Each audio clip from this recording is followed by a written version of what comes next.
Yeah, good afternoon, ladies and gentlemen. It is me, your friend, your brother. This is Matter Arising with Humanist Steve, and Humanist Steven is on the show this evening. It's going to be intriguing, explosive, and very, very interesting time. Please just press your share button as we invite people into the show. Okay, guys.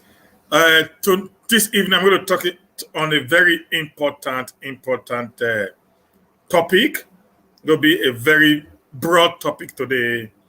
Bordering on Nigeria as a nation. While we do that, please just press your share button while we share this word, to the people. Okay, guys. Just press your share button. Let's invite people to the show.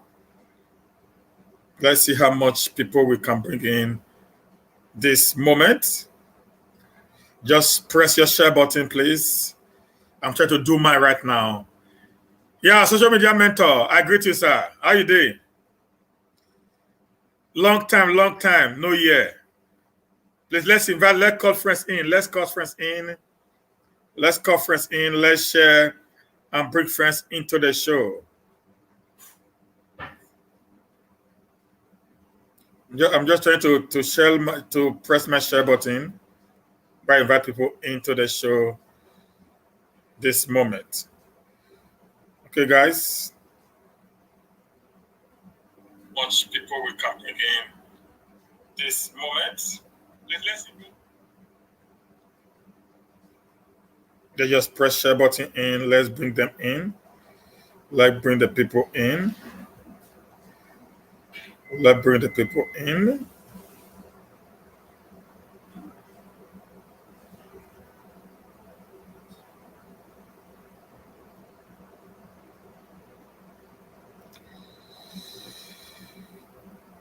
Yeah, sorry guys. I'm just trying to press, to invite as much as I can into the show right now. It's going to be a very, very interesting and intriguing show today. Nigeria must move forward. We must do everything within our power to see we have a Nigeria of our dream.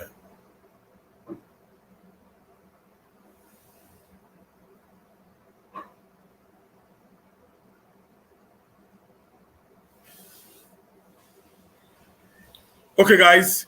Thank you, guys. Thank you, guys. Thank you, guys. Thank you, guys. I think we still need more people to come in right now. Just press the share button, invite people in. Yeah, guys. Today I am going to talk on many accumulated issues. I will start doing this every week, every Monday of the week. I'm going to analyze what's happened last week.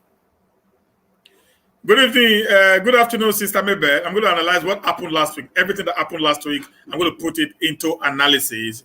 Event from Edo to wherever places. I'm going to be doing that every Monday by 2 p.m. This time, I'm going to go around, talk about what happened the whole of last week, all the events that took place. I'm going to just come here, throw them before us, and so that we can have a very, a robotic show. Okay, guys. Now, let me start from Edo State. The Edo State social media space has been, on fire over the last week. Okay, there have been so much drama on the social media space, and it has been so funny. It has been so embarrassing. It has been so unfortunate, if I may say. But how it may be, that is the past. That's part of the social media life. Either you are giving education, either you are giving information, either you are giving trading, or you are there gossiping or making people laugh. I will say it has been fun. Okay? But one thing I want to say is this. The election is over. A winner has been declared. The winner has been sworn in. Edo is one. No APC, no PDP. Edo first, Edo second, Edo last. Every other political device is secondary. Even in the Edo of our dream, there's no Benin man, there's no Isha man, there's no Afema man. In the Edo of my dream is Edo. We are one united family. So wherever there is causing the brouhaha on the social media space, I want to plead with every social media warriors to please draw your sword, let peace reign. But the more we create this unpleasant situation on the social media space, affect the government of the day. So no need for all this brouhaha that is happening right now. Let's come together. Let's unite. Are you in APC? Are you in PDP? Are you in YPP? Are you in AD? Are you in APGA? Whatever political party that you are representing today, let's unite. Let's build the Edo of our dream. Let's join hands with the governor-elect as of today. The governor of the state, Governor Noyerase Godwin Obaseki. Let's unite together, build the Edo of our dream.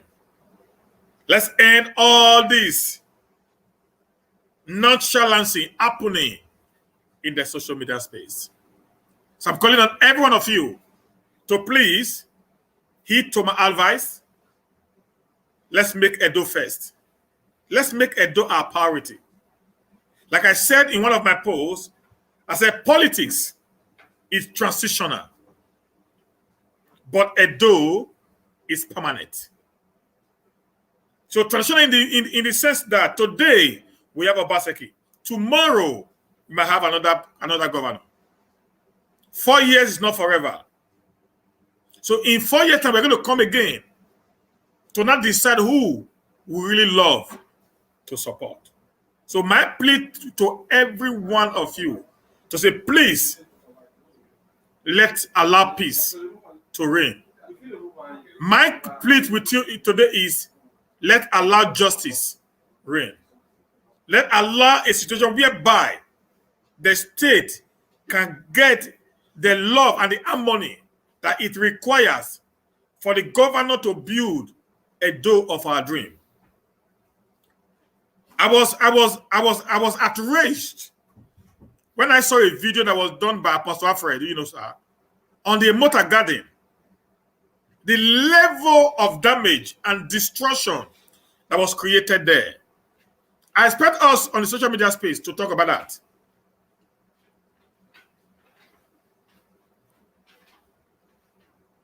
I expect us on the social media space to talk about that. I do expect that. Okay, 1 minute, guys.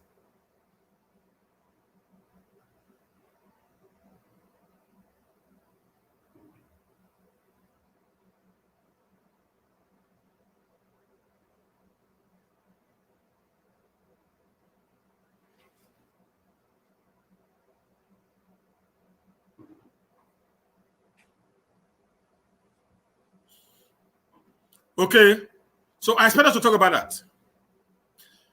I expect us to talk about the unfortunate incident that happened during the Curtis War in Edo State, on how we can be able to help the governor to bring total sanity to Edo State.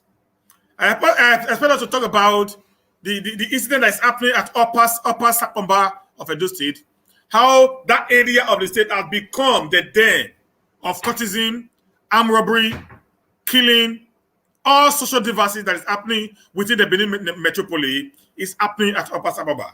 I expect us to have used our voice.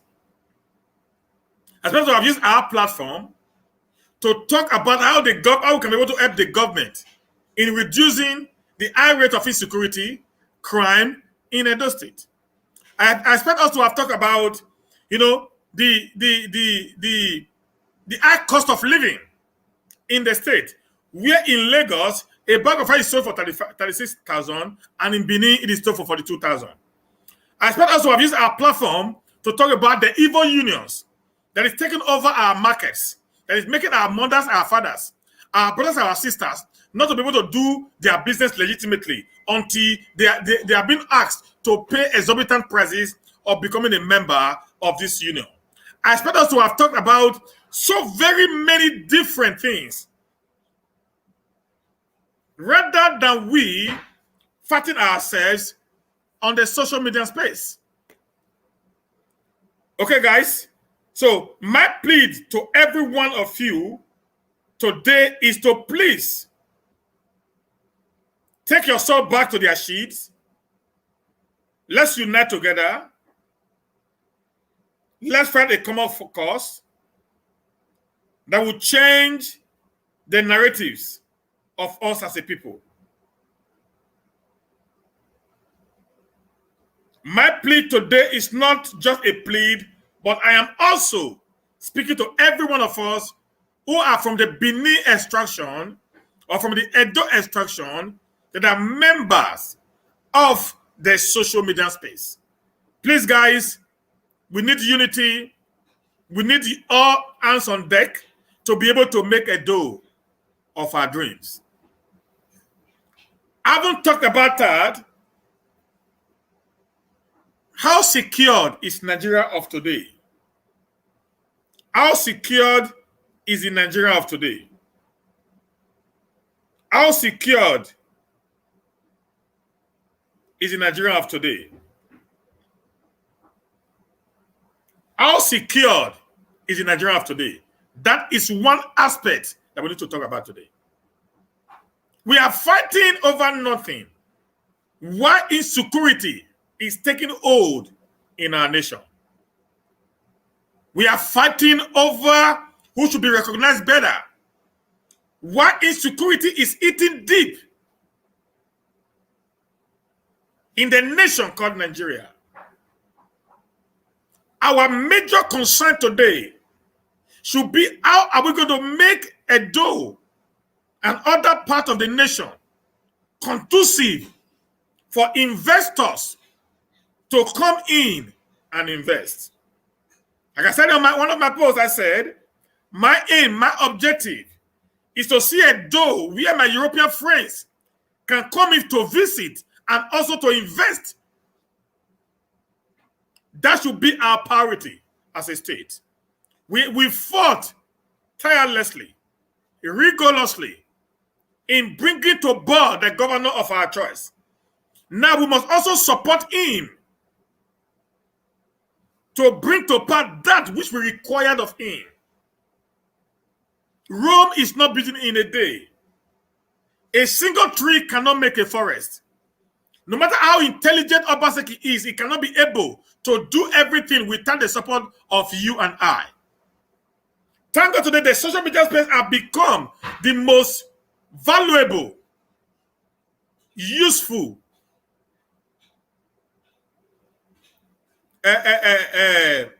space in which we can be able to press home our demands and reforms that we think it's workable for the collective development of the state called Edo State.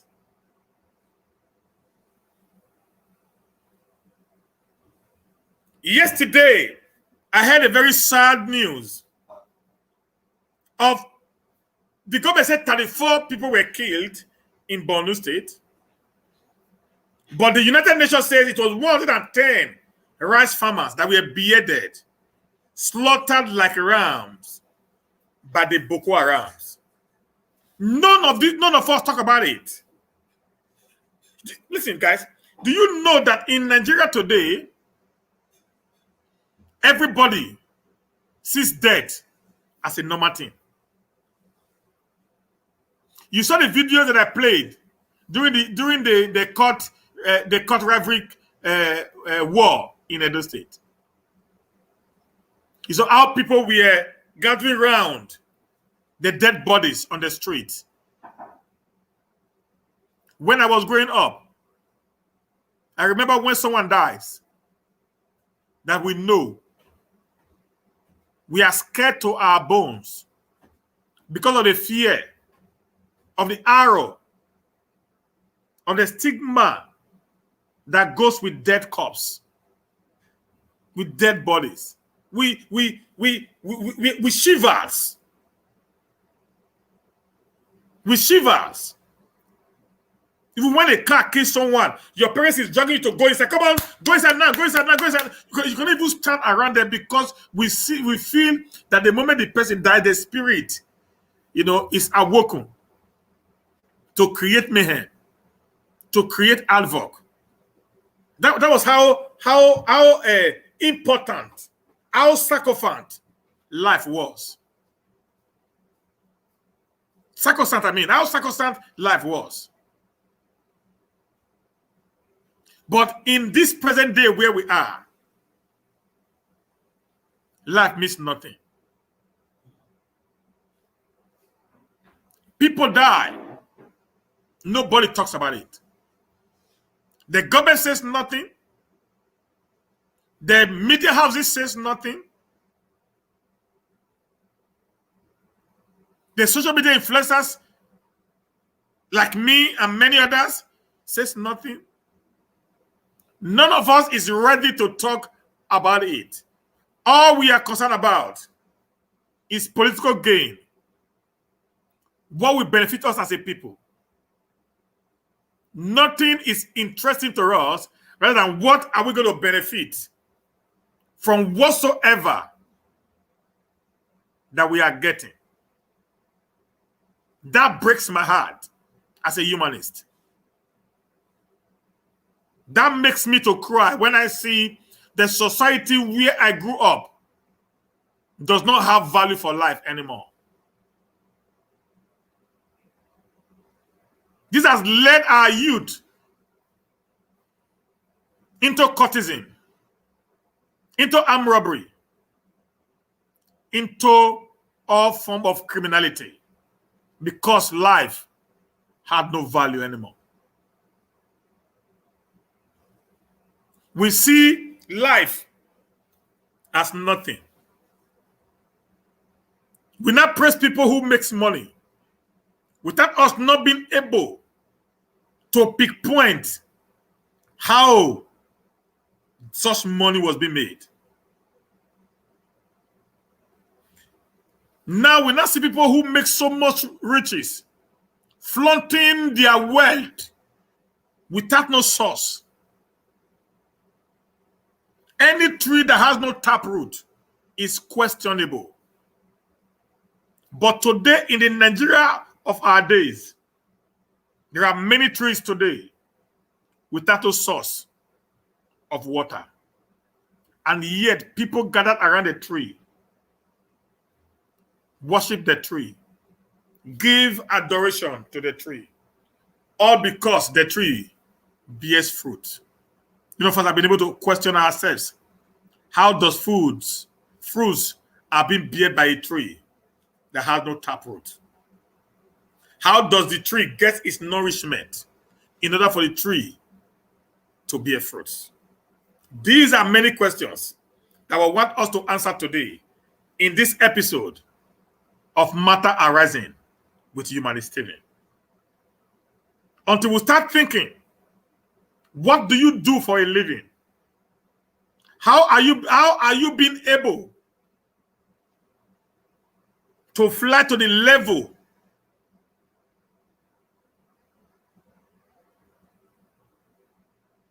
that you are today? How will your father, will your mother, in our days, I remember when I finished secondary school, I went to teach. Then I've already lost my dad. My mother did not know that I was teaching. I was teaching in a lecture house. And I came home after 1 month. Then it was just 4,000 naira. I bought some food stuffs home to my mom, who was a widow. The first question she asked me, where did you get this money from? She refused to touch all I brought.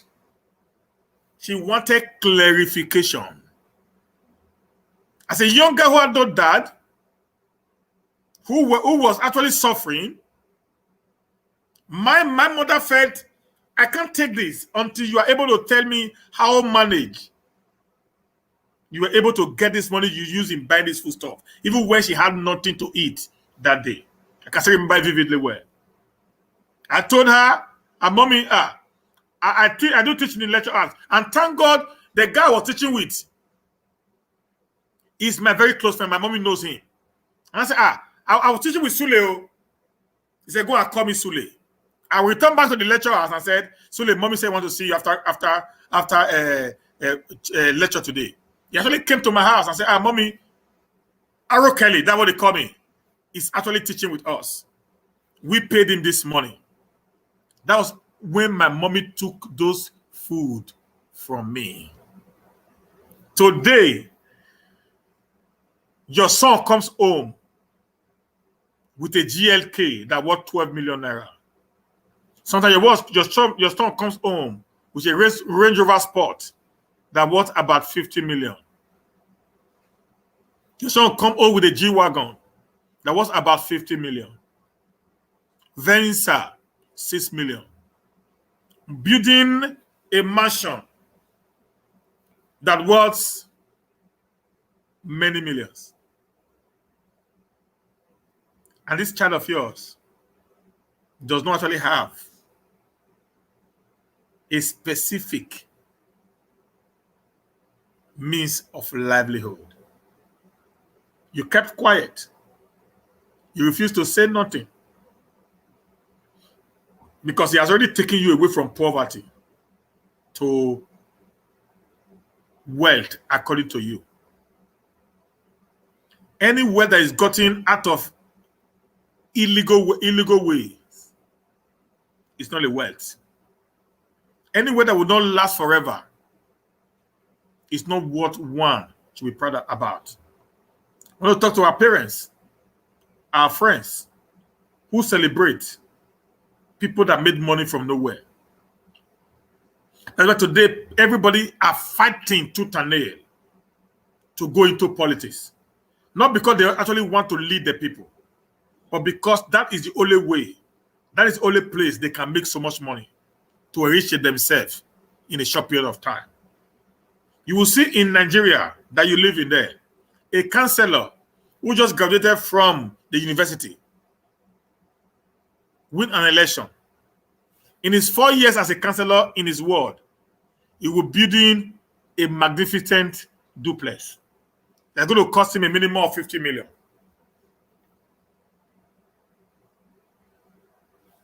The locality where this guy comes from, the prison, but how much is actually the salary of a counselor?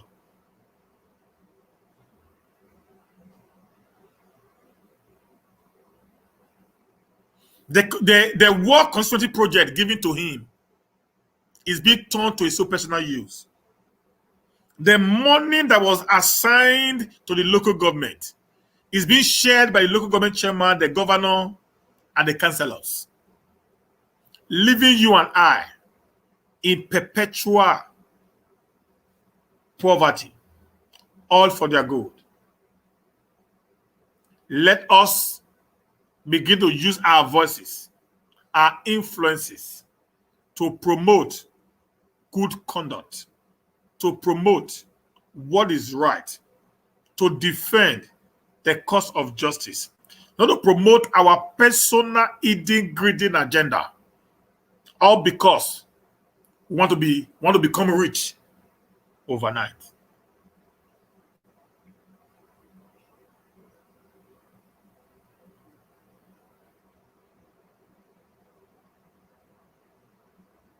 People are being killed in Borno.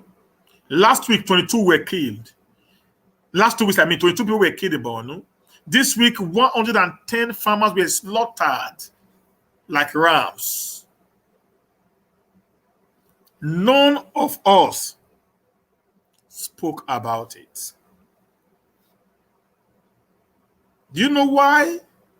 Because it has no personal interest. We don't have anything to gain from speaking about those events because life is no more valuable. Life is valueless. Life is valueless. But begin to preach this to the ears of the people. Begin to encourage them to understand life is one thing that we must value. Do you know why your government doesn't care about you? Because life to them is worthless. Do you know why the president of Nigeria doesn't talk about the debt? Because to him, life is worthless. They get the best security. They leave you at your own mercies. They get the best protections. They leave you at your own mercies. So as far as they are protected, your debt means nothing to them. In a sane society, where 110 persons were killed according to the UN, the government have not made an official statement, the president is not outraged at what is happening in the country where he lives in, I begin to wonder, to ask some questions. Do we really have a president?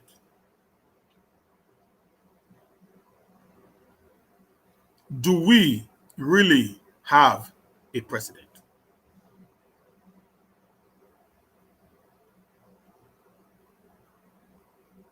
Is President Muhammadu Buhari all right? Is he mentally, psychologically, and physically okay?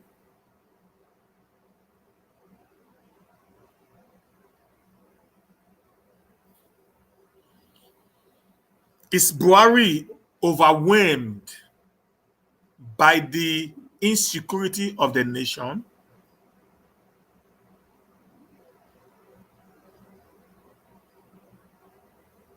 It took him days to come to Edo. He never did any video or any broadcast to address the insensitive killings in Edo State. He had never made any to address the over 130 something deaths in Borno State in a space of 2 weeks. This is what you and I, as a social media blogger, should be talking about. You see, sometimes when I come out here, I cry when people die. They will say, I am against Obaseki. Okay, to me, one life is too much to lose. Just like that.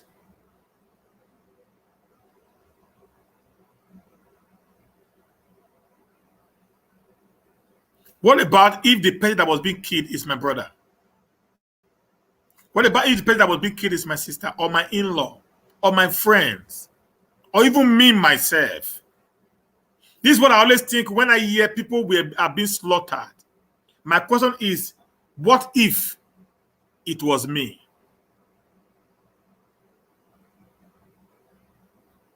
We all listening to me right now, they're going to watch me later in the day. You have life, you have brothers, you have sisters, you have husband, you have wife, family members, everything in Nigeria. Even while you are home, there is no airport, there's no international airport in Benin. So you must travel to Lagos, get to Lagos, you take a flight if you have money. If you don't have money, you take the bus. You're going to drive through the Lagos or Benin expressway, where these kidnappers are always very, very rampant. Who knows who will be the next? None of us talk about the bad roads we have in Nigeria. Your mom, your dad, your brothers, your sisters, your in-laws, they live in Nigeria. Do you know they might be the next victim of the atrocity that is happening in Nigeria? We saw how a first-class king was killed in the West. When I was reading through what Yinka Odumake, the Afenifere secretary, said, the king was coming in because of the passport. He decided to slow down. The kidnappers ran up on him because of the passport. None of us talk about this. None of us want to tell the leaders the truth because of what we are going to benefit from them. What shall it profit a man if he gains the world and loses his soul to the devil? If the nation has become so insecure, who are you going to govern? If the roads are so bad that it's not becoming a death trap to the citizenry that uses the road, and people are not dying senselessly on the highway, who are you going to govern? When insecurity, criminal elements decide to take over the state, like they did in Benin for 4 days, so that at that point in time, who was the one in charge? These boys started putting roadblocks on every area in Upper Sapoba, collecting money from the people indiscriminately. Who are you going to govern? Rather than us using our voice, the opportunity that God has given to us, like me, I'm so very much passionate about this privilege of becoming a face, a voice that people listen to. I'm not seeing myself as being the best, but I see myself as being an opportunist. To have been able to be among the people that the Edos, the Nigerians in diaspora listens to. I see myself so privileged to have you guys listen to me while I speak. So that is why I do everything within my power to be able to tell you the things the way they are without not trying to rob anybody's ego at any time. I said in my video during the campaign, and I'm saying it again this afternoon, Obaseki was my choice. Obaseki was a project that I decided to embark upon. But I'm saying it clearly to everyone to hear me again, because many have been saying a lot at my back that I'm not stable when it comes to the Obaseki issue. So I'm making it very clear to you guys. Hear it very clearly. I am not a politician. I am not one that is fighting to be appointed.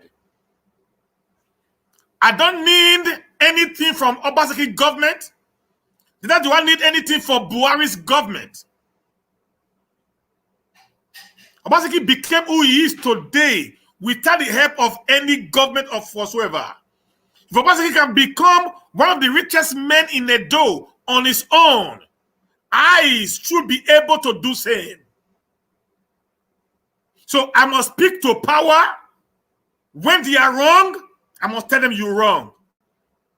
My scolding them is to correct them so that they will do the right thing. When you support evil, you are creating a monster. When what we are having today in Nigeria with Buhari is because the people around Buhari had refused. They had refused to tell Buhari the truth. So they begin, to oil his ego, that they tell him everything he does is okay. People like Femi Adesina, people like Shehu Gaba, people like Rotimi Amechi, and many other political sycophants who tells the president nothing but lies. But I, as a humanist, I, as one who believes in the sanctity of human being, will not, because of any privileges that will accrue to me as a reason of me telling lies, to succumb to it. I've lived a life whereby I believe the one my hand works is enough for me to take me all through my time. And I thank God. God has been very faithful. He has been very caring, and I've been able to get to where I am today without the support of anyone or anyone in government. So why should I now begin to want to rub grease on the egoistic nature of these men, all because I want to get patronage from them? I am not a political hallelujah boy, neither am I a political prostitute. So if Obaseki does well, Stephen is going to praise him to the high heavens.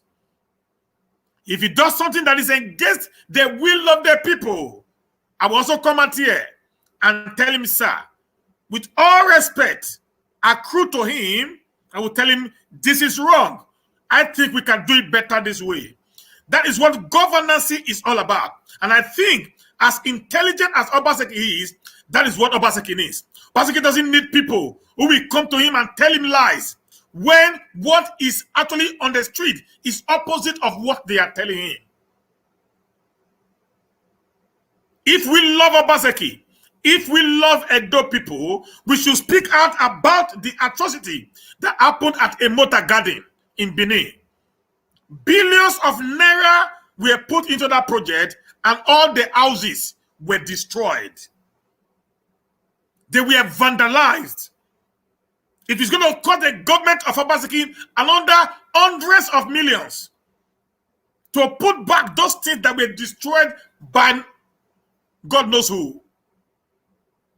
None of us talk about it, because it does not help in promoting their egoistic nature of becoming wherever they want to become. Please, guys, I want to beg you guys, please, let's drop whatever we are doing. Let's focus on building the Edo of our dream. Let's focus on building an Edo whereby you and I should be proud to call Edo the Vegas and the California of Nigeria. We have everything it takes.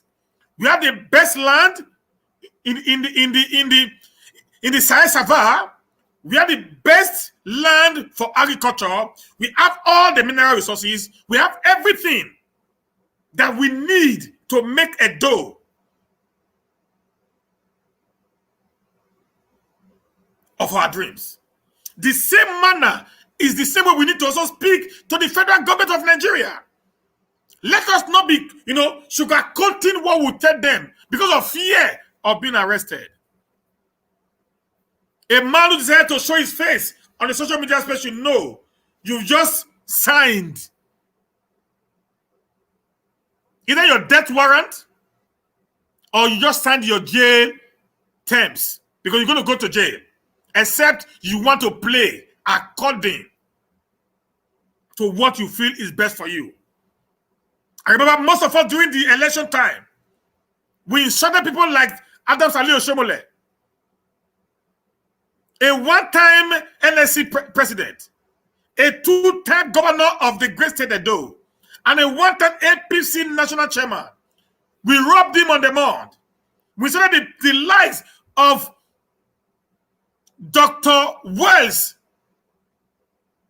Okumba,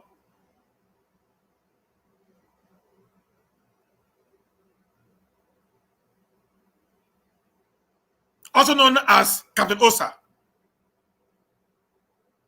We saw the likes of Pastor Against and many other big wings, even up to the point we insulted the likes of Ahmed Bola Tinubu, the Jagaband of Lagos State.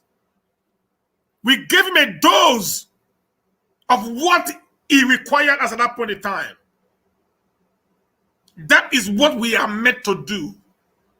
We are meant to stand in the gap between the voiceless and the oppressed. We are meant to stand in the gap to defend those that could not defend themselves. We know, yes, we are going to be, a target, but for a good cause.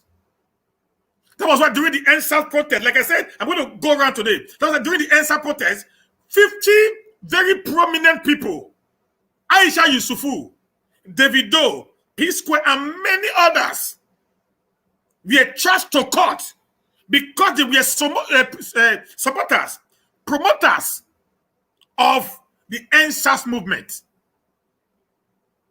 That is the work of people that decided to show their faces when things like this are happening. Please share this broadcast. Please share this broadcast, please. I want this broadcast to go viral, please. Just press your hand on it. Let's share it.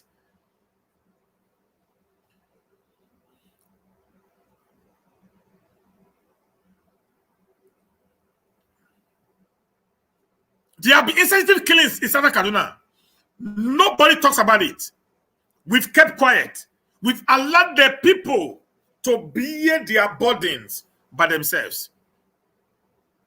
The traditional media houses have been so much cowed by the National Broadcasting Corporation that they cannot air some relevant documentaries, because if they do, they will be sanctioned. We all know during the NSAS process, the ITV, AIT, and the Chinese television were sanctioned by the NBC because they said they aired fake news.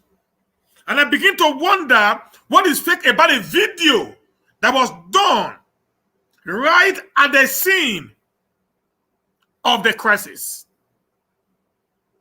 None of these social media influencers were able to come out to support the cause of these people. If your coming out is to become influential in order for you to build empires, like many of us in Europe today are doing, many of the presenters today in Europe, they are doing what they are doing for their personal interest, not for the interest of the people.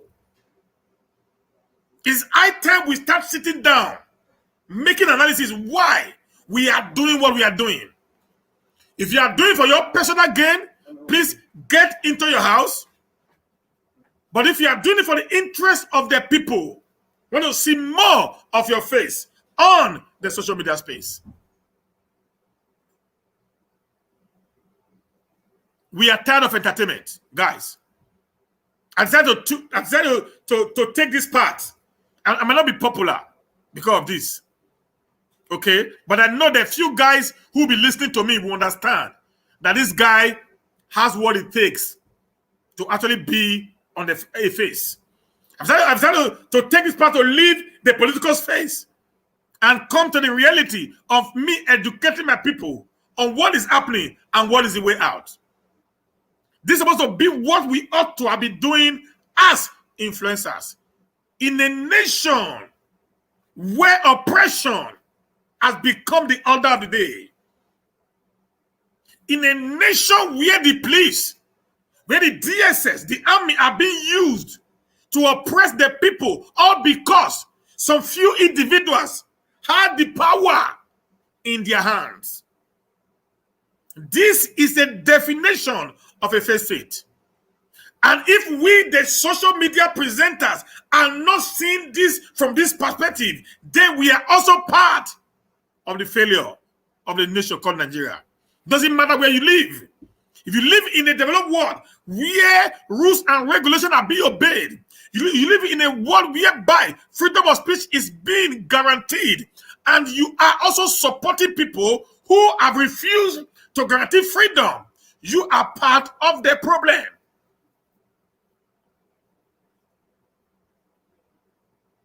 If people in Nigeria are acting very funny, if people in Nigeria are acting very irrational, but you that live in Europe will understand that there is something different because of the life you've lived here.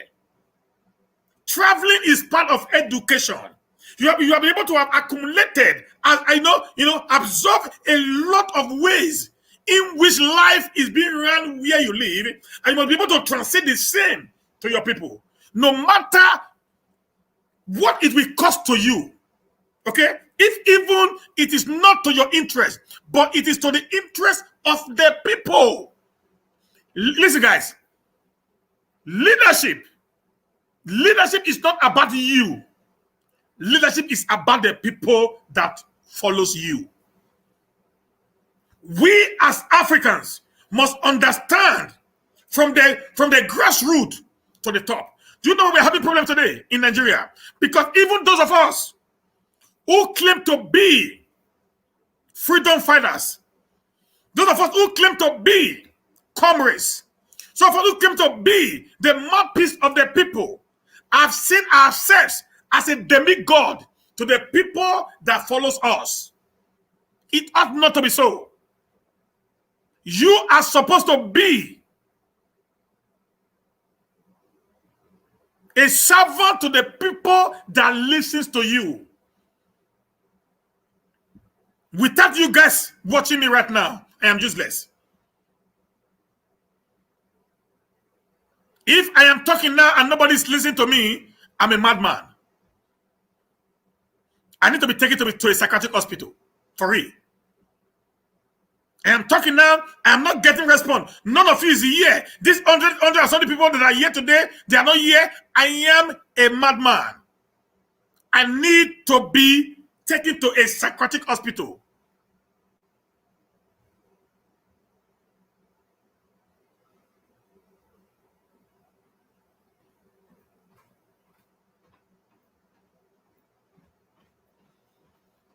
But the moment I see you guys as my leaders, and I see myself as a servant leader, then I'm making an impact, changing the narratives. That is the kind of nation that we need to build with our voice. Until we decide as a people. Listen, Edo State have always been the pace setter. We took the social media space by storm from the beginning of Facebook doing live video. We took the social media space by storm when YouTube started doing live video. We have done a lot of things. We have set pace for other states and other nations of Africa. Even the Europeans. Check the YouTube today. The Nigerian YouTubers are more than any other African nation you can think of. Functioning YouTubers.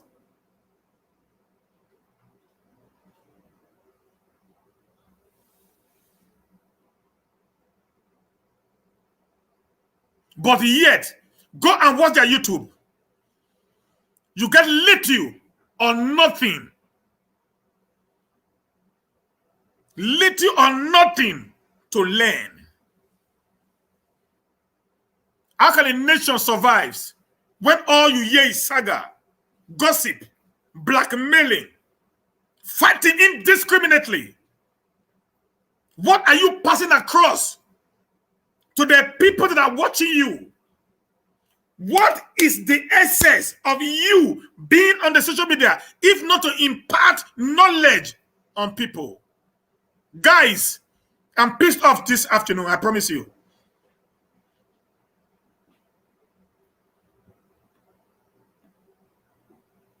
So when I watch some of these people, I'm like, is this for real?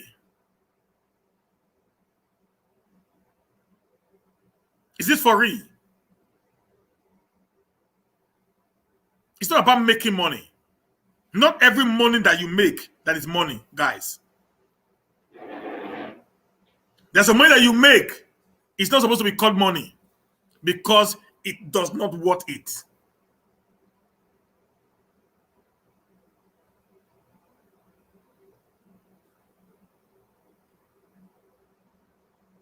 Let's speak to power.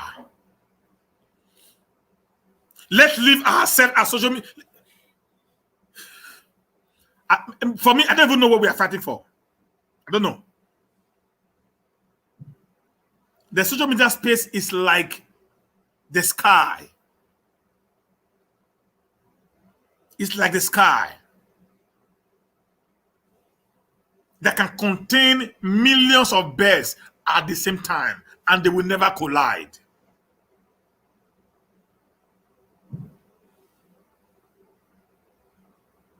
The social media space is like the marketplace where all of us can sell the same goods and yet none of us lost.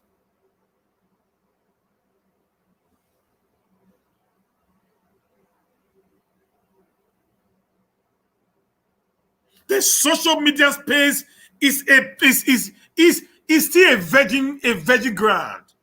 We have not been able to make good use of the opportunity that we had in our generations. Create an impact. Make a name that you'll be remembered for. My ideology as a person is that people should know me for something. Not just knowing me, they should know me for something very nice. Lawrence Anini, one of the greatest armed robber in Benin Kingdom, is known, but not for good. Many of our children that were not born during Anini's time knows that there was a man called Lawrence Anini. Okay? Many of our children also know a man called Ambrose Ali or S.O. Bemudia. The difference is this: one was known for evil, the others were known for good. My plan is to see that I should be among the social media presenters that will be known that came to the space and changed lives for the better. How many of us have used our platform to bring business ideas? How many of us have used our platform to teach our people how to farm?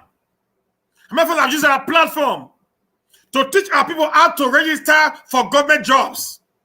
How many of us have used our platform to teach our people how to get visas or admissions into universities abroad? This ought to be the kind of job we ought to be doing, not creating unnecessary war on social media for no reason. Guys, this space is too big. All of us can enjoy it. You know, that came into social media because of money. You can make money.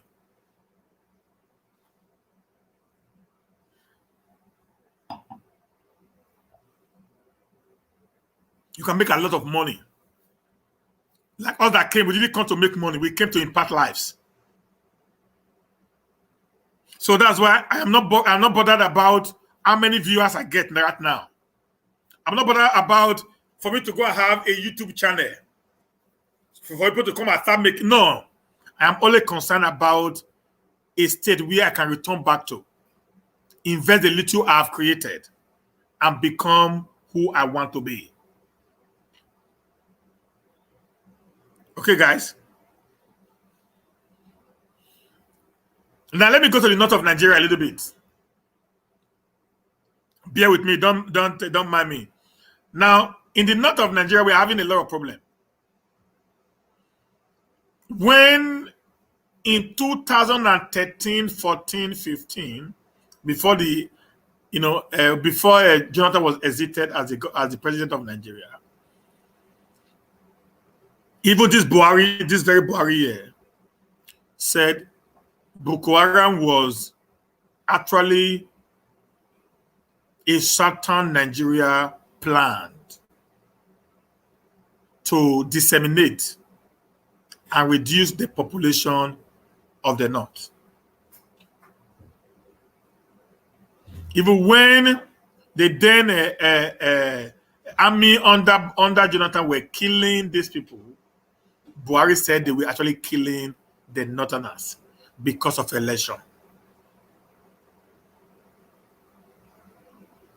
And when the Chibok Girls matter came up, the heir to the Chibok Girls matter, with the likes of Aisha Yusufu, with the likes of Obi Kweselu, or whatever they call her, with the likes of Patu Tomi, and many other top political, gladiators in the North and South, came together, formed a coalition that gave birth to APC, and they used one very particular slogan: bring back our guests.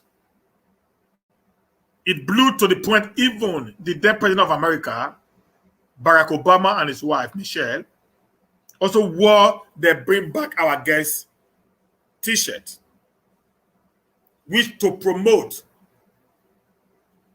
the excision of President Goodluck Ebele Jonathan. And during this campaign, this guy there, now the Muhammadu Buhari, gave us his word that in 6 months after he assumed power, Boko Haram will become an history. I was never fooled by that. People that knew me then, I campaigned for Goodluck Jonathan. I stood by Goodluck Jonathan because I see Goodluck Jonathan as one that will change the narrative of things as far as the Nigerian politics was concerned. But unfortunately, many believed in whatsoever Buhari was saying. And they voted Buhari into power. He became the president. It took him 6 months, 6 whole months, to put his cabinet together. And after he does that, he did a little swap, released some Boko Haram guys. They gave him some few numbers of Chibok girls. They placed some abracadabra. They said Shekau was killed. Shekau will be killed by the Nigerian police now, Nigerian military, over 10 times, if I'm not mistaken. They also came and said they've already pushed Boko Haram away from the North.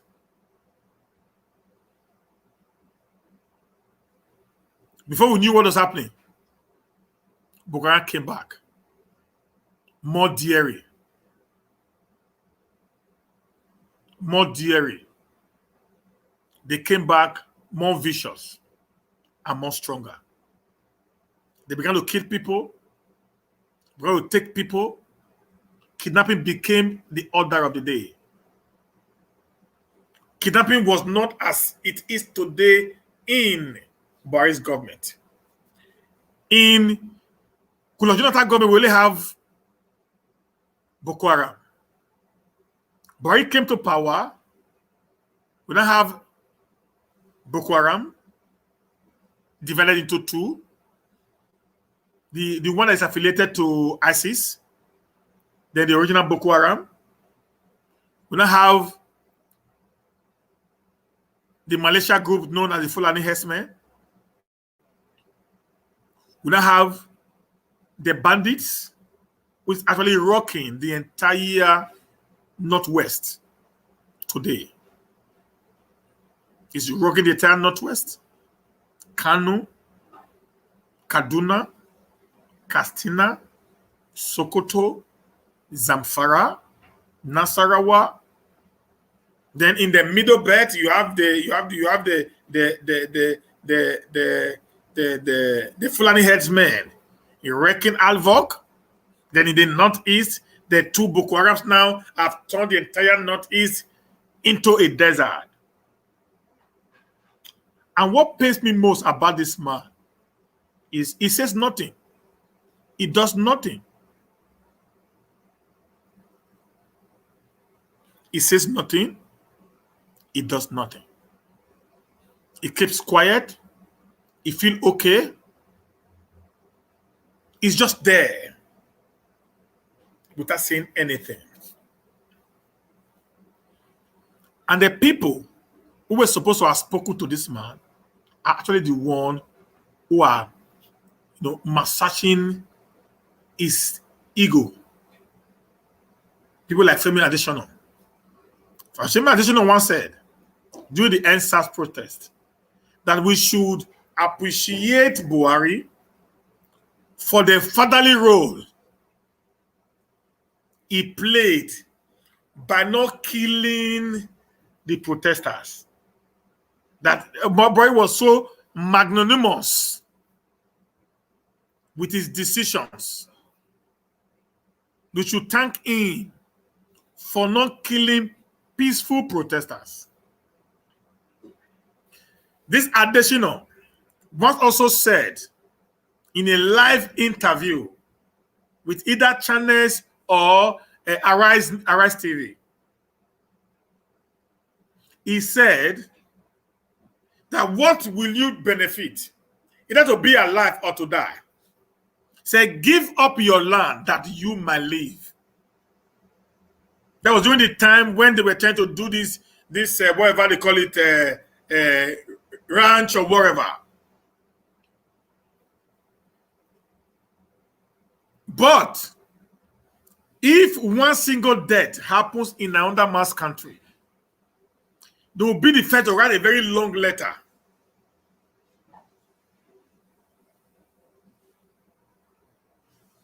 to console with the people of another nation. When Israel is having a running battle with Palestine, and your president went to the UN, all he could talk about was the Palestinian war against Israel or the Israel war against Palestine. Whereas in his own home state, the Biafras are saying we want independence. The Yorubas are saying they want independence. But rather than you bringing them to a round table to tell them we don't need separation, we need to get united for a better Nigeria. Rather than you do that, you send your militias against them to kill them. But he is quick to talk about another nation where far lesser atrocities are being committed. This is what you, the social media influencers, should be talking about. Not saga and gossip. 110 rice farmers were murdered. Not murdered, they were slaughtered. Slaughtered like rams in their farm.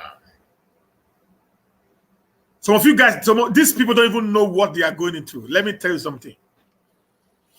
In the book of Genesis, the Bible said, and God told Cain and Abel,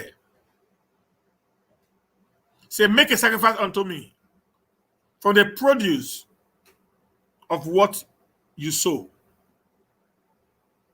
To cut the story short, Abel's sacrifice was accepted, Cain's own was rejected, and Cain killed Abel. And after the death, God said that God said unto Cain, where is thy brother Abel?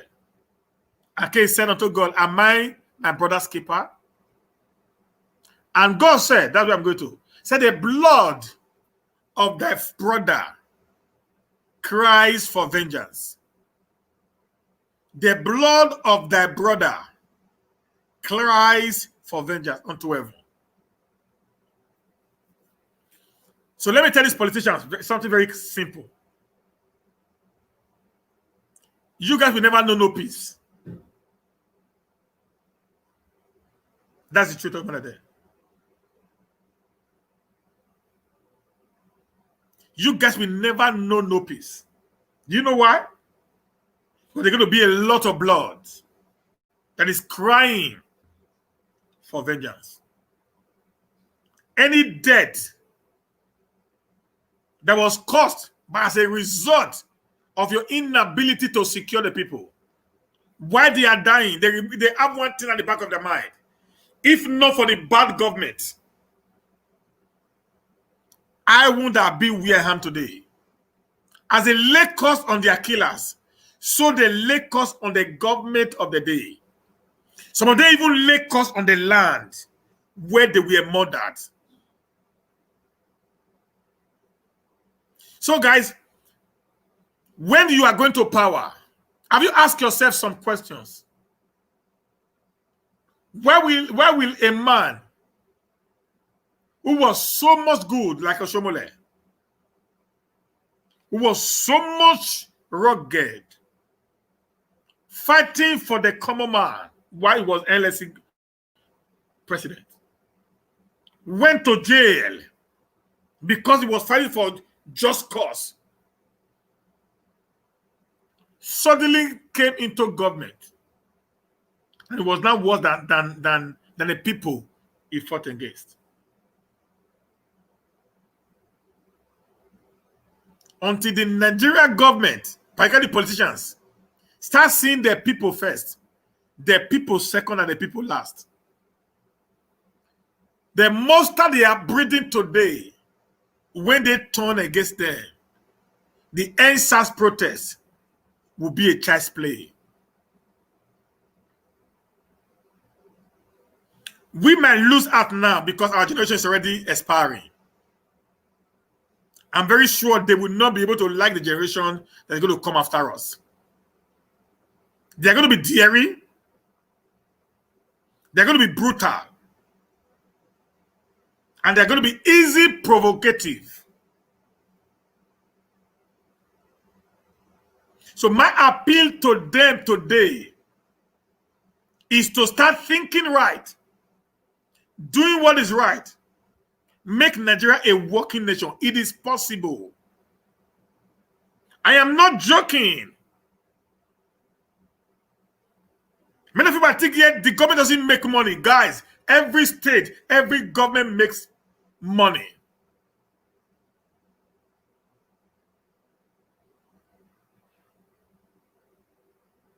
They make so much money, guys, that is enough if they decide to make their states or their nation working. The government have not been able to give us light. But Obaseki has been able to build a power plant. What are we talking about? The government have not been able to fix refinery. But Obaseki has been able to drag what's it called? Drag a China man to a door to fix a modular refinery. It is just this willingness to do the right thing. Do you know why they will not do it? Because if they do it, they've given you the platform to become independent.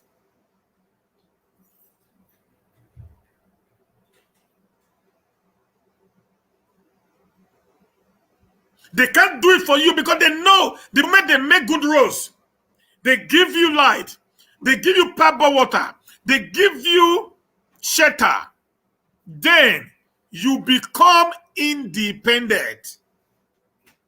There will be no more hallelujah boys like we see today on the social media space. If people think like me, I refuse to fight for anything from the government and speak their mind when need arises. The government will respect you more than you are singing hallelujah when the government knows he's doing something wrong and you are telling him, right down, sir, you are okay. He will see you as an enemy. He might give you money because he needs you to fool yourself. But when the government is over, he will say, that guy, Don't go near him. He does not have the interest of anybody at heart except his own. You say because while I was the governor, while I was the president, I knew that the things I did that was not wrong. That was wrong. But this guy will say, no, everything is okay, sir. You just hit the nail on the head. Whereas he that is doing knows that it is wrong. They will use you and dump you, and your political career will be killed even before you start at all.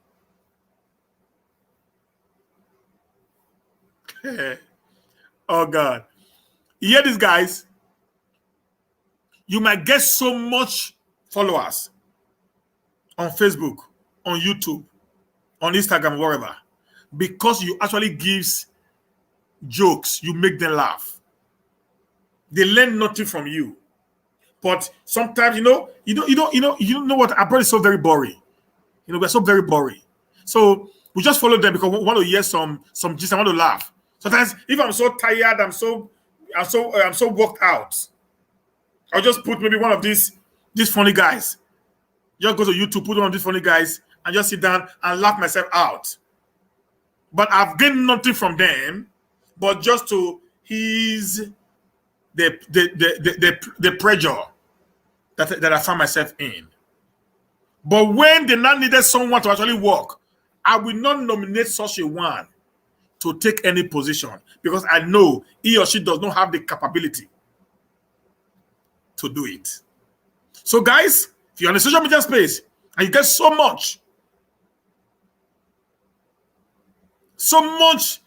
inflow of people praising you, just go and read something on your comment. Do they actually learn anything from you? If they don't, then sorry, you imparting nobody.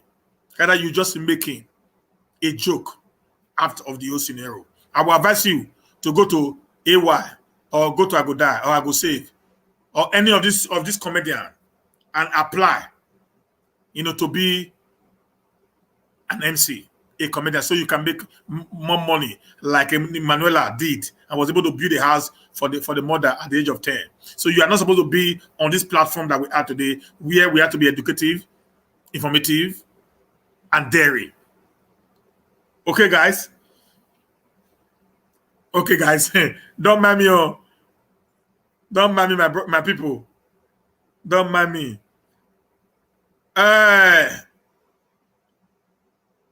Today, the Sultan of Sokoto is crying out that the North is no more safe. While we the South were talking about, this insecurity, what did you guys did? You say it was a certain problem.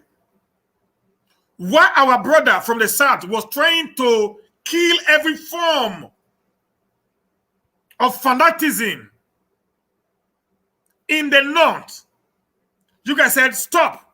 You are killing our people. You are reducing our population, all because of politics. Why Goodluck Jonathan was building Ambajiri schools in order to teach the people a better way of living. You destroyed all the schools and sent the children back to the streets to beg. But don't you know that you're actually breeding high level of criminals by the actions you were taking? Were you not aware that you're actually creating an high level of insecurity in your region? When people don't go to school, they have no farm work. Rather, you buy them AK-47 and send them on the street. Now, do you know, let's not forget, do you know there was a brother was caught in Edo State who stole an AK-47 from Obama Market police station during the NSAS protest? Who said he sold the AK-47 to an Hausa man, a man that has cattle? He said that And I was thinking about today.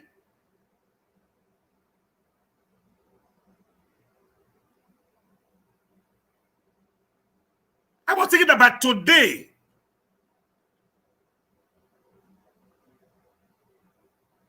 The Ausama who bought that AK-47 will be on the news. But nothing was said about it. How can a nation like that progress? Where some people are higher, are above the law, and some parts are below the law. And I'm going to round up with this part until we meet tomorrow again. There was a meeting that was called by the Southern governors, led by Okowa, Wike, Yaoundé, what is the name of the other guy? Obaseki and one other one.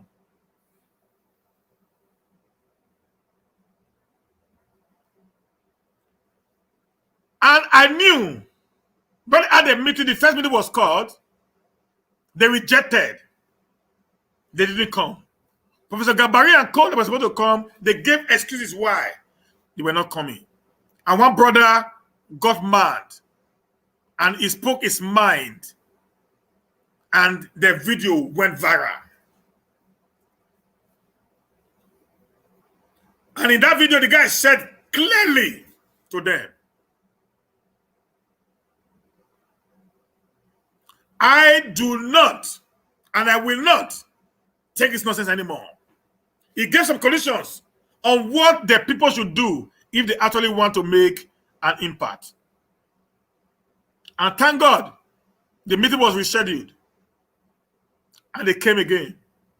And as at this time, the South governor had the balls to tell the federal government that we need a restructuring.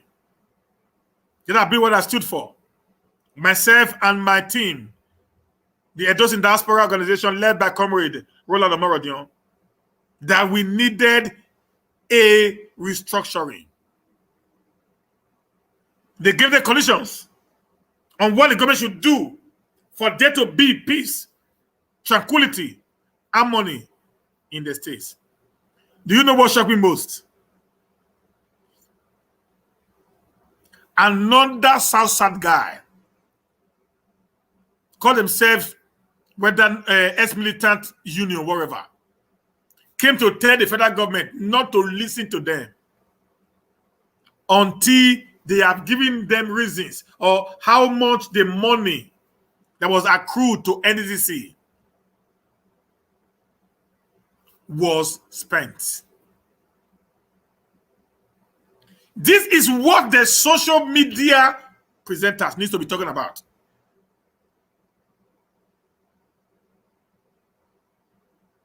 Not saga. Now saw that one not wear pants. Now saw that one they share with in guys.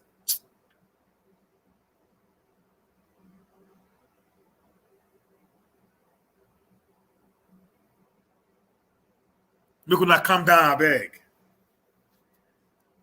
If you not go school, you get sense. Okay? Even those of you that are even teaching some things, I schooled to one yesterday. It's so disgusting.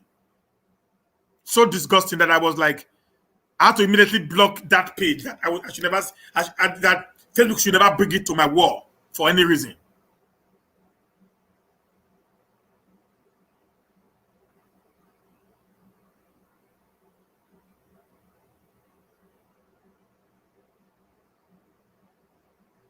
You guys need to learn how to make a life out of what you're doing. My question to many of them is this. Most of our women who are in the social media stage, I want to ask you guys some questions. Not the one that talks, so some of them talks nonsense. Some of them talks nonsense. Some of them come to the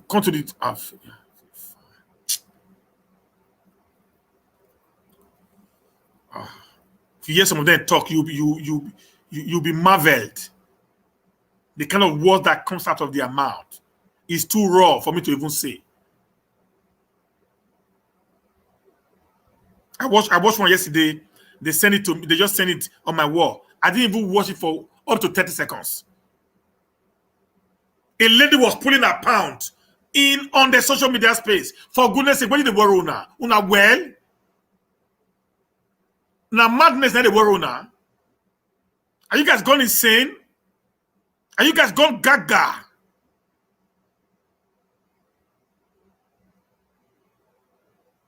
What information are you passing across to the people with your action that you are doing?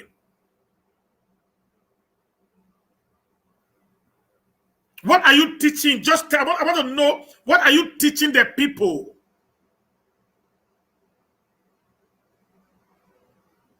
When you know the social media space has no regulation,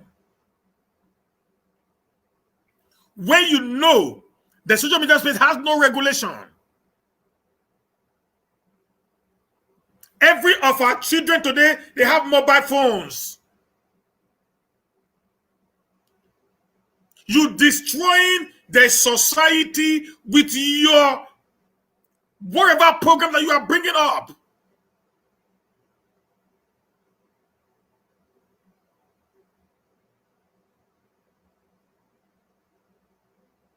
You know what I'm talking about sex every day.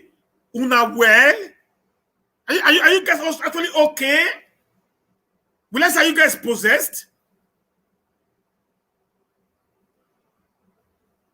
People are dying. You will leave people that are dying. You'll be talking about nonsense.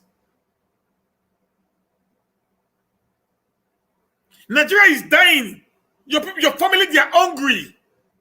Because you want to get views and make money.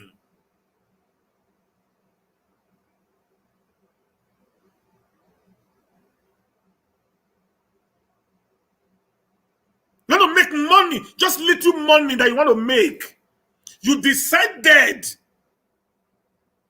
to throw away all morals that you were trained up with,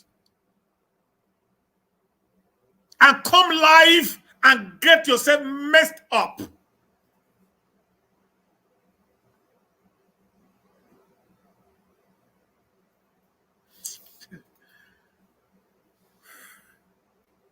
Like I said now, some of you who are actually involved in that, all those unnecessary lifestyle, you're just going to be a tool being used by some of these men. But you can never be a wife material. You can never be a wife product. Even if their friend has an interest in you and they know, they will discourage you from going to you because you worth nothing to them. So rather than you using your platform to create nonsense, use your platform to educate people. Teach people something. Can you do soap? Teach people how to do soap on your platform. Do you have any business idea? Share it with the people. This is what that was the reason why this man actually came with social media. That you can be able to talk to people the way you want, not the way people are doing today. Nigeria is burning. None of you talking about the burning Nigeria. All you people talk about is what you will benefit. Your nonsense life. Coming there to show pound. Behave as if you guys are abnormal. Fighting nonsense. Creating unnecessary war.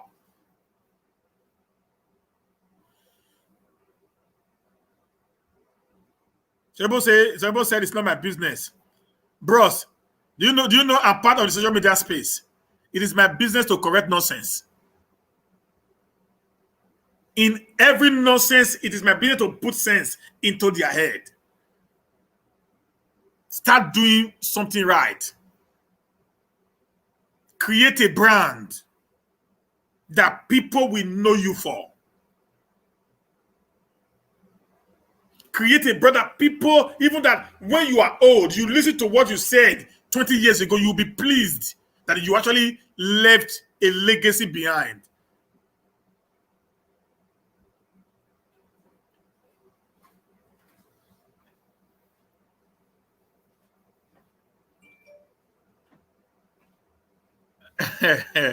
God will help us. You know, I'm just June, July, August, September, October, November. That's about plus or minus. I'm in the social media space now, like being a presenter in the last 6 months. Like a presenter, I've been doing a lot of work, but I never really take it as an hobby, the way I do it now. I'll be able to carve a way for myself. People know me. When they see my view, they know that this one is going to be educative. I'm going to go there and listen. I don't do gossips. I don't do sagas.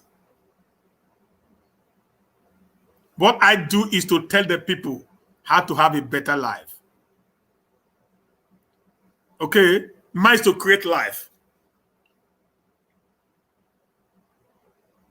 Mine is to make life more joyous. Yeah, people watch them, Sister Grace. People watch them because they love saga.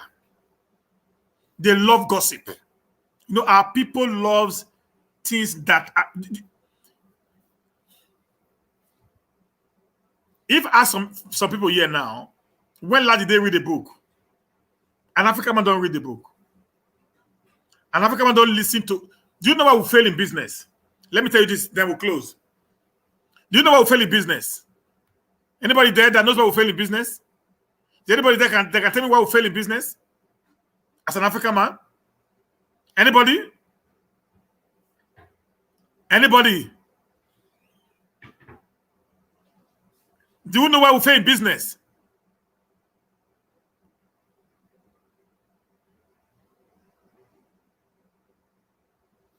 The reason why we fail in business in Africa is not with you. It's not with you. You know, we always put it on witch and devil. Devil don't suffer for Nigerian hand.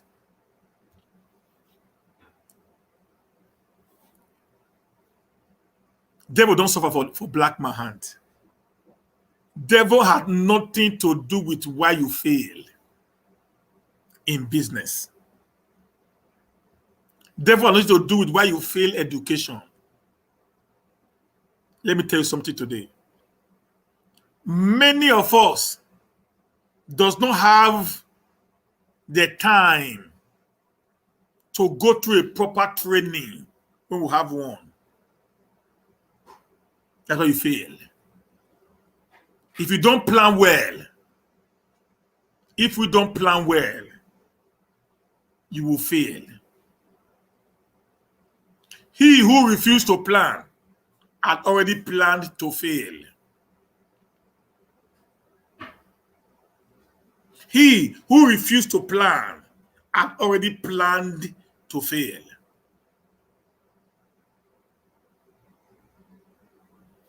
If you put them into business, they want you to do everything for them. Just like giving a man a wife and still telling you, sir, how am I going to make her pregnant? Come and teach me how to make my wife pregnant.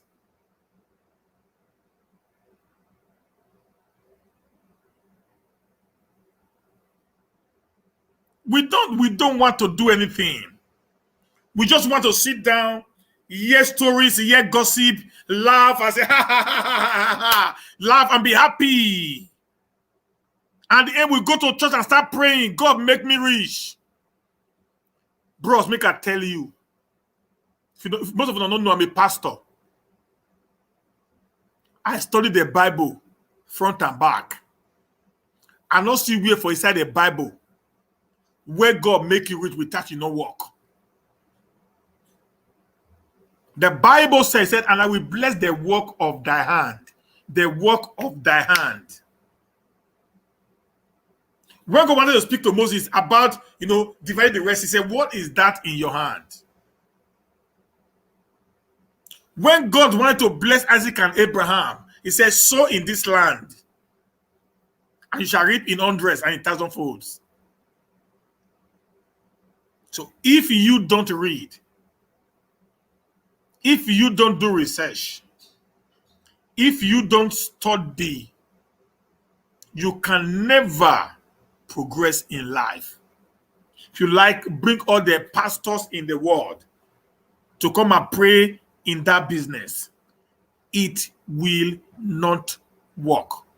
Read my lips. It will not work. A white man once said, if you want to deceive a black man, put the gold inside a book.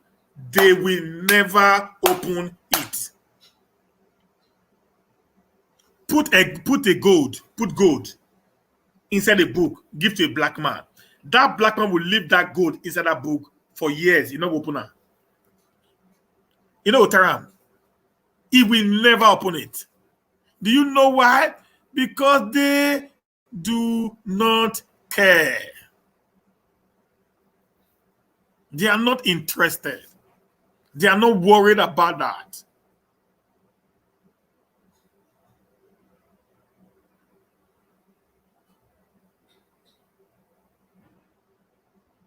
Please, you on social media, go and start doing research. Not only Aproko you will be doing here. Let's end all form of Aproko and saga. If you are doing a talk show, do a talk show. Treat issues. Treat issues. If you are doing a reality show, do reality show. Treat issues. Don't come out and start, disgracing yourself where there are many, many problems in your state that have no solution. How many of you have done? There are many of them that come from what is the name of this village? What is the name of this village? Seth. Around that is going to a Kenwa road. Ebotubu area, that side, where there is no road. There are many of these people here who their houses are in that area. They've never done a video to tell the government, say, Governor, beg my house for this area. The road not good though. All they do is to come to social media and be ranting like some bunch of people who they used to do sacrifice in their former lives. What is the way forward for a better Nigeria, I beg? Like I said in my video, I'm talking to a district governor now, Governor Obaseki. Create a social identification number. It will help you, sir. It will reduce the stress and the amount you put on security. I promise you. This I can help you to do without a kobo. I will come to Edo State for only 3 months. This will be done. You've already had a website. You already had the Edo GIS. You already had it. That has solved 70% of our problem. That has solved 70% of our problem. With your Edo GIS, you've already mapped out the entire Edo State. It's just for us to incorporate the houses into the Edo GIS and the owners and the occupants into Edo GIS. Then automatically we can create an automatic social security number for every one of them. They'll be attached to their names. That alone will end 80% of insecurity in your state. And that will reduce the amount you spend on security by 70%. Because the moment that is done, if everybody is now being, identified, then you have four exit and entrance into your state. 4 exit and entrance into your state. Then at Okada, which is the link between Ondo and Edo State, you put there a toll gate. Then in the Warri Axis, around Staple Road, you put there a toll gate. In the Abraka Axis, you put there a toll gate. Then at the end of Kogi State, in the north of Edo, you put there a toll gate. In the eastern line, when you are coming from going to Ibadan, wherever, I don't know what it is, you put the toll gate. Those five entry points into the state, you put a toll gate. When you're going to make money, you now reduce the collection of tax from this intercity transporter.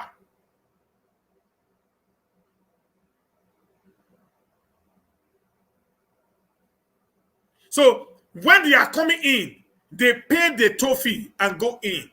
When they are going out, they pay the toll fee and go out. It makes your government easy to run. And also, you also try as much as possible to control who is coming into your state at every point in time. This is so easy, sir. This is what is happening in most of the developed world, that they are able to control the excesses of criminal elements coming into their nation or state.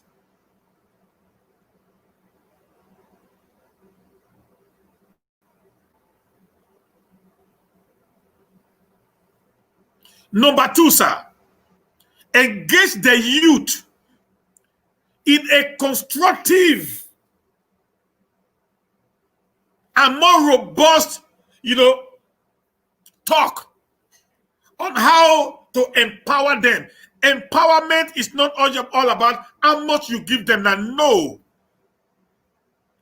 Wealth is not the amount of money you have. Wealth is the amount of knowledge you have upstairs.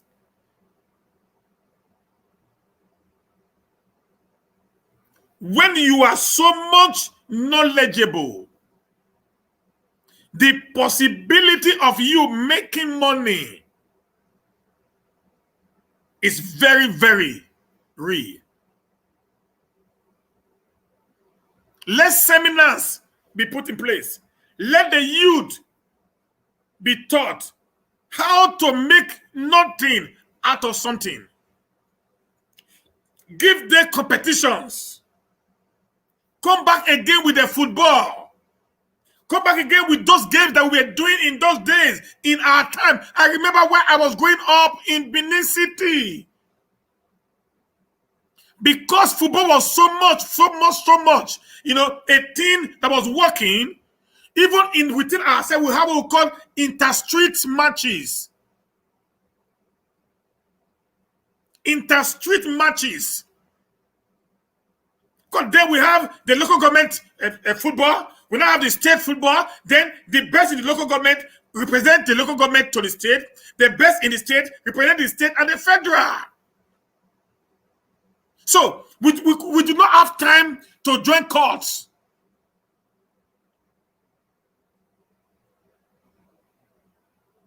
We do not have time to join courts. We do not have time to join armed robbery.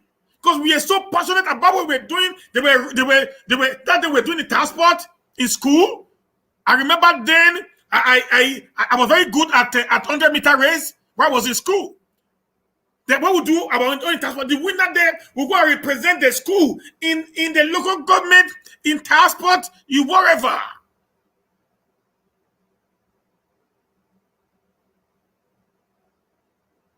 So this is need to be brought back, sir. This will not cost you so much. Rather, it will even bring money back to the state.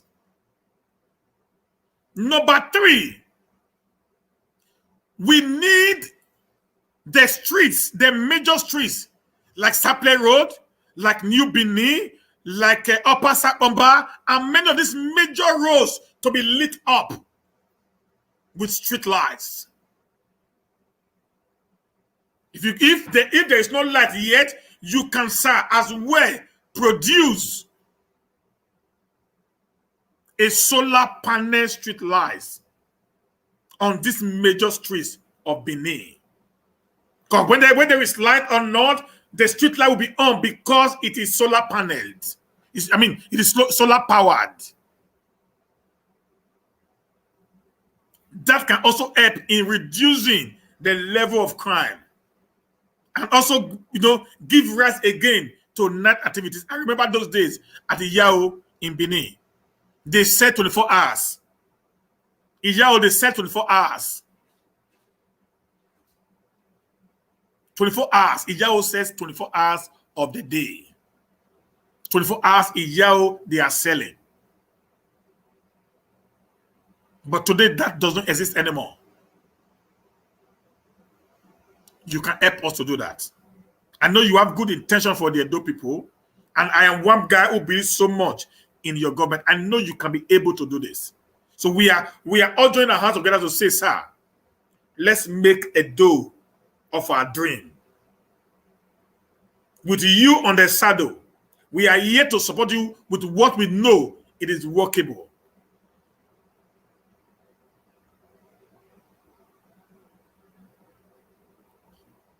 Number 4, sir.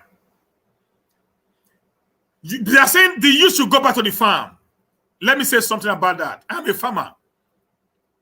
Okay? I do farm because I have little money. And so I run to farm by myself. I do it my own way. But what about those that does not have the kind of money that I have? How can you expect a graduate, a man who has graduated from the university, to return back to a farm and go and farm? This is what you can do. Create a cooperative farming. There are lands in Sobe that belongs to the state government. Ask interested youths who wants to go into farming to indicate interest.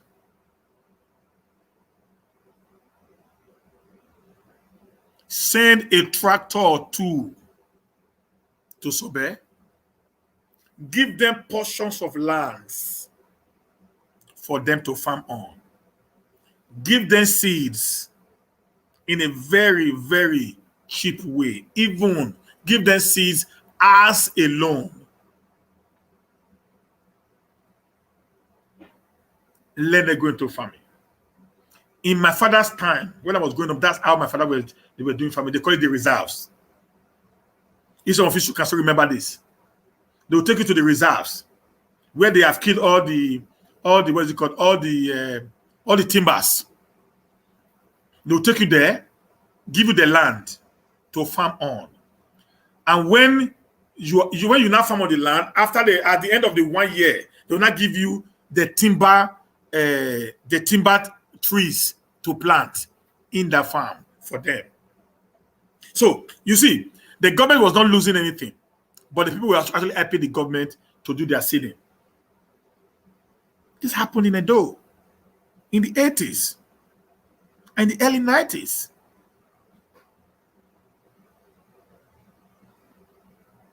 I remember my father was a farmer. My father was farming at Odigotwe after Odigi in Ovia North. My father might takes 2 acres. My grandmother of blessed memory, my father of blessed memory also, she was a nurse at Odigotwe village. So we go there every weekend. Friday we are there, we return back home on Sunday. When we finish, we'll not help them to plant the seed of this what is it called? These timbers on the land. Then the next year again, they give us another land. Then this land now we'll not call it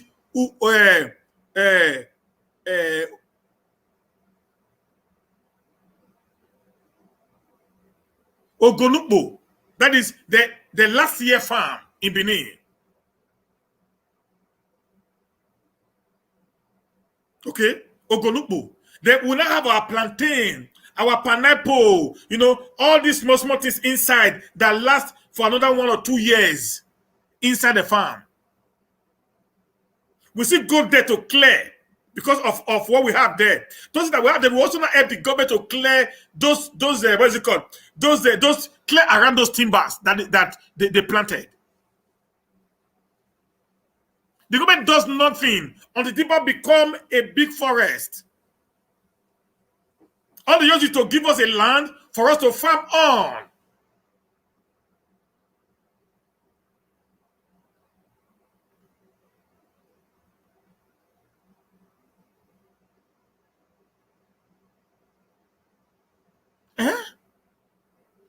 costs you nothing. All you need to do now is to give, now turn, because we're not in a developed world, turn it into a mechanized system of farming. Buy tractors and give to these people. Give them improved seedings to farm with. And they are good to go. Those of them that want to go into animal husbandry. Yeah, today pig farming is very lucrative. Snail farming is very lucrative. Fish farming, the catfish, is very lucrative. Know how much they have. Then the government should be able to give them the right knowledge. People should be assigned to these people to help them create this very particular system that will help them not to lose the money that they have invested in their farming. It's easy. I lost over 40 million naira in the farm in my first attempt because I got no knowledge, no insurance, nothing. So if the government can create that level of insurance for the people, when you're coming to farming, you must go to maybe the agricultural department in the Ministry of Agriculture. They should create, like we have Edo Best, we have Edo GIS, we have Edo Jobs, we have Edo Hubs. They should also create Edo Agro in Obaseki government under the Ministry of Agriculture. Under the Edo Agro, listen guys, share this video, maybe cut this one, this part, cut it and give it to Obaseki. Under the Edo Agro, they will not have a ministry that will not be there. Just will go to Edo GIS now, outside Ministry of Land and Planning. That day, only day you go there and do your land survey and your CFO. Before, everything was being done at the Ministry of Planning, and that takes a long time. If we not have Edo Agro, for example, the Edo Agro will not help us in giving us, professional advice on how we can farm and don't lose our monies. And it got an agricultural insurance company should be formulated by the government, who will not help in making sure that people don't lose their hard-earned money that they have invested into farming. This is what is happening in the developed world.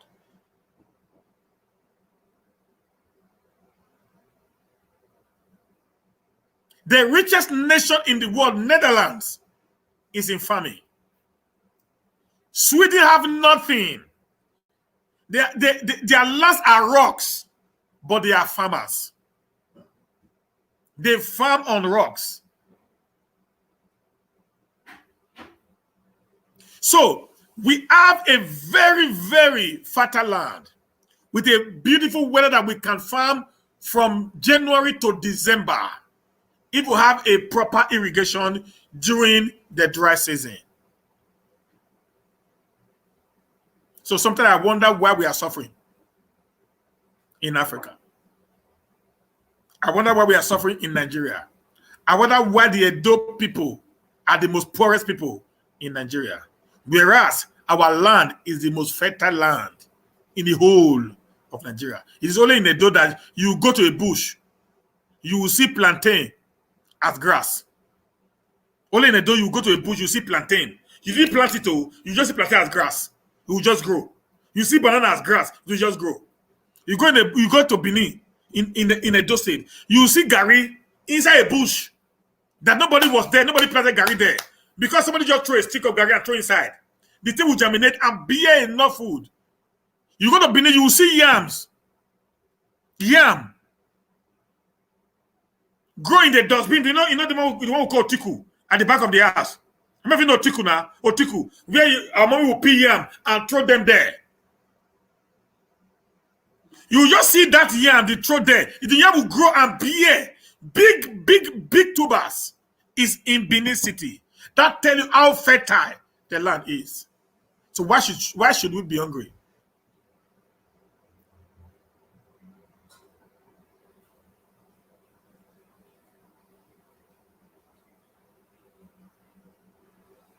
Why should we be hungry?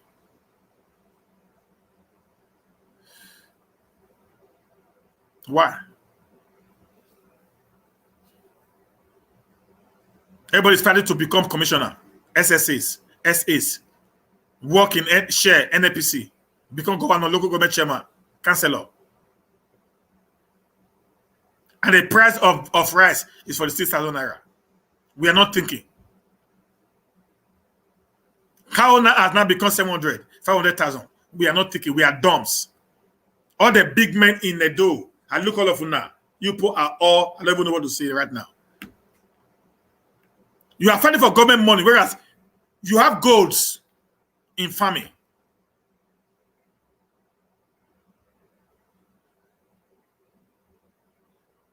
I'm calling on the diasporas. Take an opportunity. Go back home. Do something. We have an opportunity because we are knowledgeable. Not all of us, anyways. Few of us, we are knowledgeable. We understand what is happening, and we can make a difference.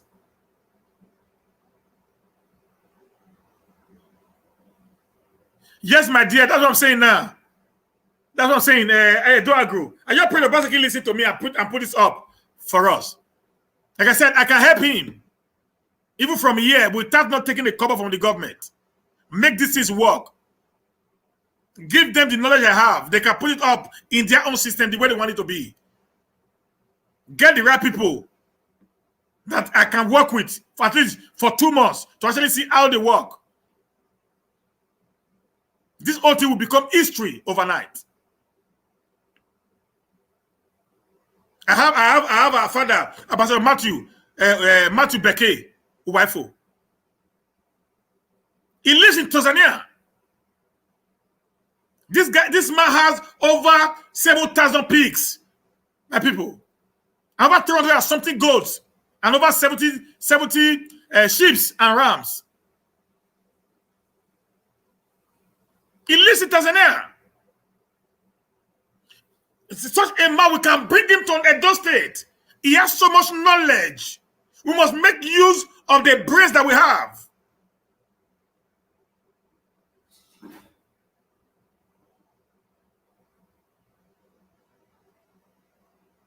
Let's join hands together. Let's build an Edo. From the beginning, we are farmers. That's who we are. That's what they know us to be. Let us not lose our identity.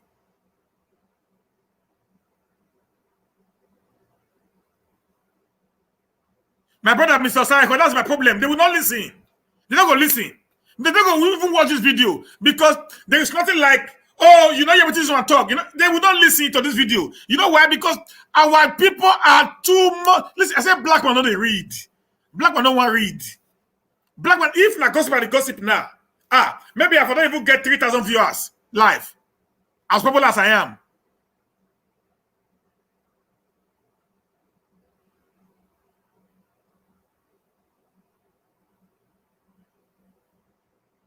Sir, listen, the Edo Agro is just the same with under the Ministry of Agriculture. The only thing they will do is there is a director in the Ministry of Agriculture that is doing nothing because they are being overshadowed by the commissioner. Now, if you create an agency out of the Ministry of Agriculture right now called the Edo Agro, now you have given the Director General now of that very particular agency the power to work with his own team outside, the political administration of the agency. What is killing Africa today is we have what we call the ministries being controlled by politicians who have no knowledge of what is actually happening. But if we bring in an Edo Agro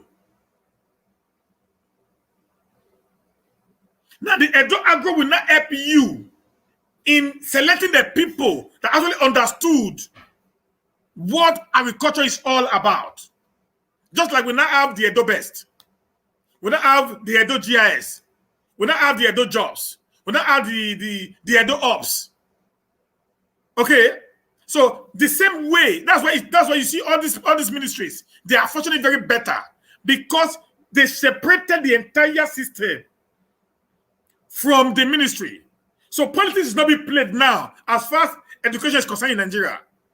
It's not being done the right way.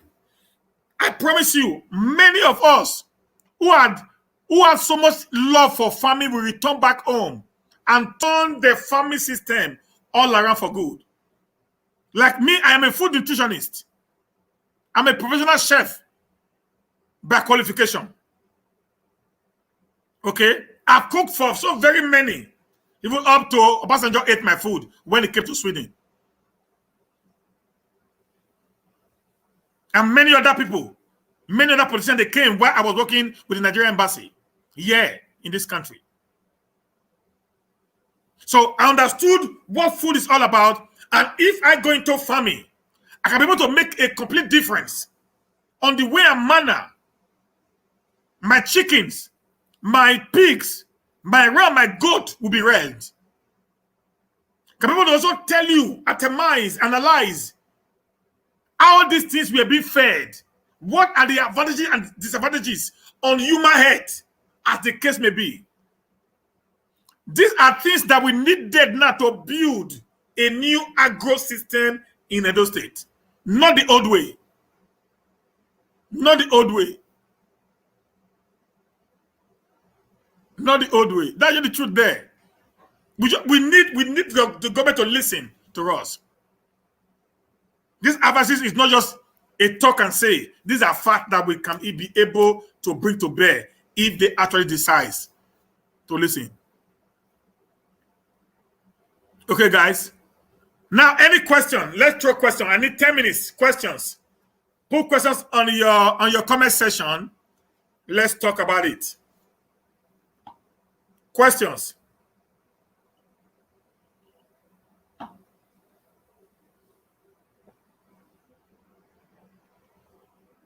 Yeah, guys, questions on anything at all. Any question at all. Any question at all.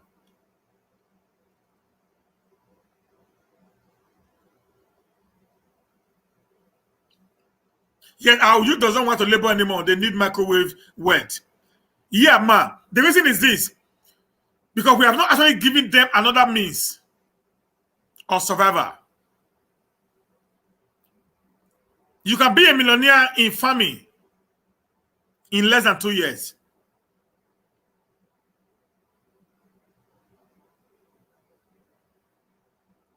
You can be a millionaire as a farmer if you do it the right way in less than 2 years. That is a promise I can give to you.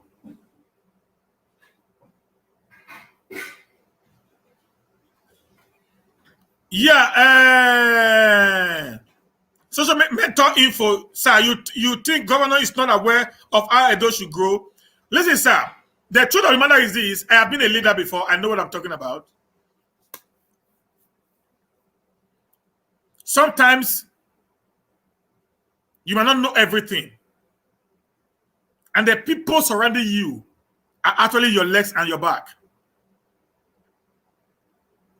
If they don't talk about what is happening on the ground to you, you will know nothing. You know basically tried farming last year, and he nearly lost all the money. That was what the APC was used against him during the election, because the people that were there are not actually farmers, but they were political farmers. So even if he knows, he still needs some knowledge to be able to make this work. That is where we come in to assist him. What about the security? What about security of environment? Yeah, that's why I said we need a social security number, we need a toll gate, And initially we told you we have a CCTV camera. We need street lights on the major streets of Benin. And we need a constant light, if possible, on the entire Edo State. The moment Edo State is lit up with light, then insecurity will reduce to the barest minimum. And if you not give the youth jobs, like the farming I talk about now, and the youth are not seeing that money are coming out from farming, many of them will return to farm, and that will also reduce the number of people that are on the street doing nothing but wanting to make something out of nothing. So this also boiled down to what I just itemized from the beginning. That will create the insecurity. And also, the government should please, as a matter of fact, create what I called vocational studies.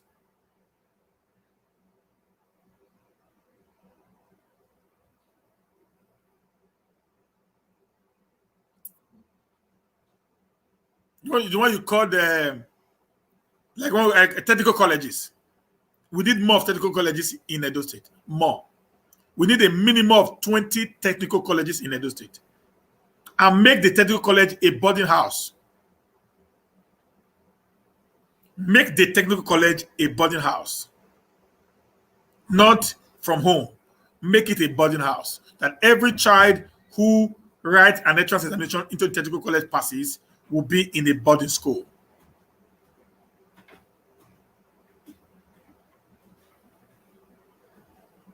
If they are there, they will learn more. We will reduce the level of abuse on the street. Okay, sorry, sir, I'm talking about the security of the farm. Yeah, that can be done the moment the farm starts in. The security is, let me tell you, these people, what they call it, this malam or whatever, they can easily go into a farm that is small. If the government is involved, there are ways and manner the government can bring this into pass. Okay? That's true. Rather than creating a different system as Edo Agro, it will be better for the governor to put round peg in a round hole by putting the right and competent people into the various ministries. Yeah, but is that possible in politics? The answer is no, sir. That's the problem. The people who supported Obaseki might not even be a farmer. They have no idea about farming.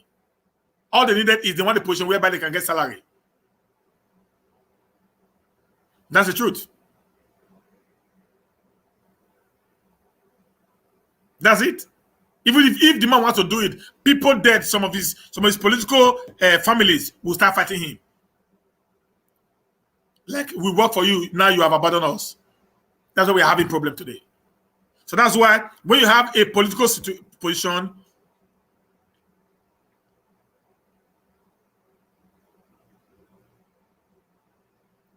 a political situation, but we believe that the government can, if they really want Edo to move forward, but because political interest, the people will not allow him to do it. All the suggestions you are provided to the government, how can you or your team make it to reach the state governor for proper utilization? I have done a lot of video that have been sent to the governor on his WhatsApp number. I'm saying this very clearly here. On the WhatsApp number, and say to also to the deputy governor and to very many other political actors in Edo State. And I believe they view it, if they have. And I think if they have viewed some of these videos I have done in the past, they should be able to see some of these things I have put into place that I've said. But if they not view it, there's nothing much I can do. I'll be doing that. This video is going to get to them also. So it depends on the people that are actually handling the government. That's the problem. Let me tell you something. The problem is there are some politicians who do not want you and I to be close to the government in whatsoever form.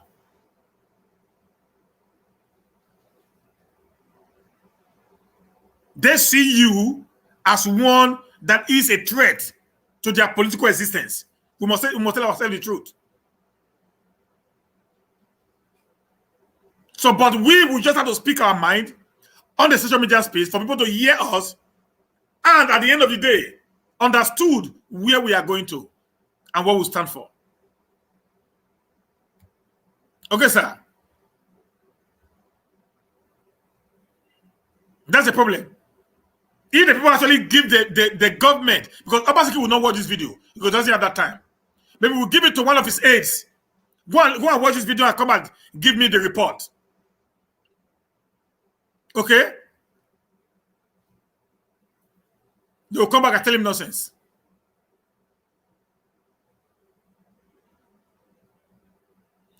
Listen, guys, there was an hospital that I did an interview on with Apostle Alfred. Now, there was an hospital I did an interview on, when we went around the hospital. The government is aware of that hospital. But actually, the people the government sent there, did they actually go back to tell the government what they saw?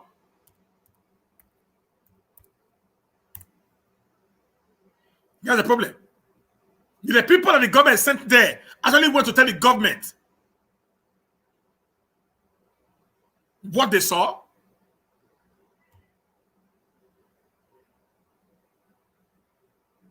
One of the reason I have done many times to bring them in.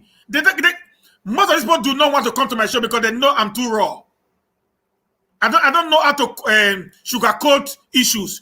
You see me drill people that my guests on my show.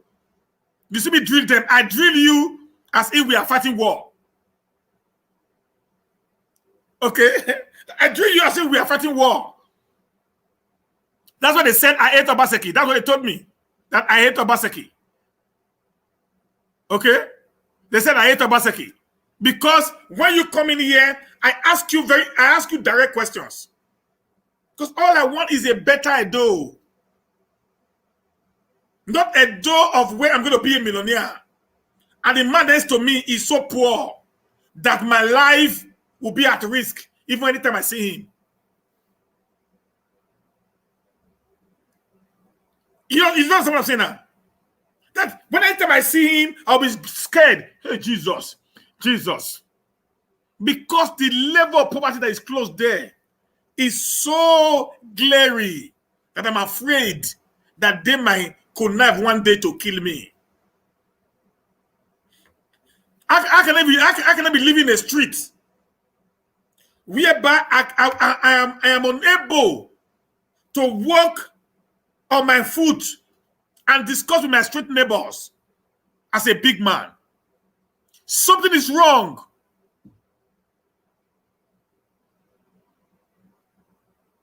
That's the truth.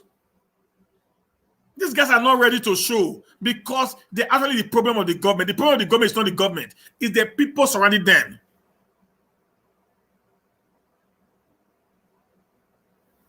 It's the people surrounding them. They don't want to come and the guy who's coming in on this show is Ebo Stone. And Ebo Stone is doing his best to make sure in his own department he's doing what he needs to do. And I must praise him. People might not like Ebo Stone, but he had done so much in this last part that everything he had done in the past, to me, it had been forgotten. That's what I said, change of heart, change of mind. Okay? So that's it, my brothers. Thank you, guys. I'm cutting the curtain right now. 7 o'clock tonight, I'm having Ambassador Dada Masses on the show.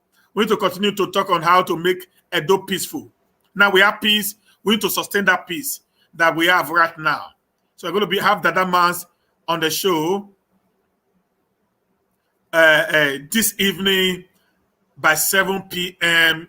European time, Central Europe time. And I want you guys to be on the show. Let's discuss together. Let's join hands. Don't worry. We'll be remembered for the good we are doing today. Okay? Let's share this word of freedom on our wall. Share it on your wall and let's see how much we can be able to make great difference. Okay? Share it on your wall. Let's begin to share. That's the only way we can sell ourselves right now. Because we need to go away from all this saga and propagandas and all this their wahala that they are doing on Facebook. So let's begin to see how we can join Obaseki to make Edo a great nation. Thank you, guys. My name is Humanist Steven. This is Matters Arising with Humanist Steven.